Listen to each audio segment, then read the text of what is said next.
Welcome back to the IBSP. Here's your host, Boxing New. 20 million buys? Gone. And look, let's break it down honestly and objectively as possible. And according to MMA Uncensored, over 20 million people illegally streamed the Tyson Fury versus Alexander Usyk heavyweight title fight, costing the rights holder $120 million.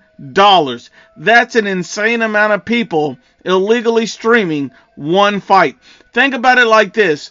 You know, people talk about boxing's dying. No one's interested. People don't want to watch. That's not true at all. People want to watch boxing. Over 20 million people wanted to watch this fight.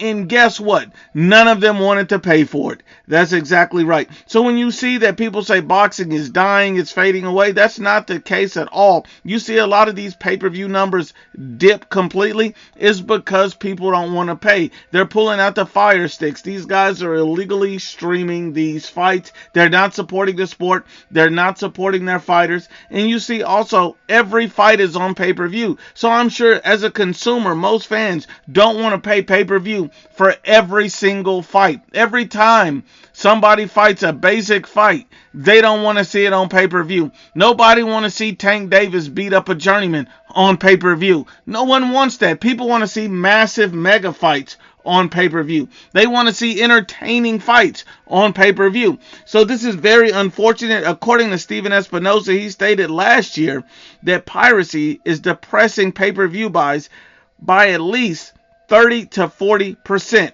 So when you look at Canelo's pay-per-view buys, when you look at Tank Davis pay-per-view buys, when you look at Ryan Garcia pay-per-view buys, when you look at Terrence Crawford, Errol Spence, when you look at all the fighters, U.S. based more than likely, you look at all of their pay-per-view buys declining. You see why? A lot of this is due to illegal streaming and piracy. Now, when you see people like Tank Davis, likely that's due to matchmaking and piracy. Look, at the end of the day, we understand this is a major problem for boxing.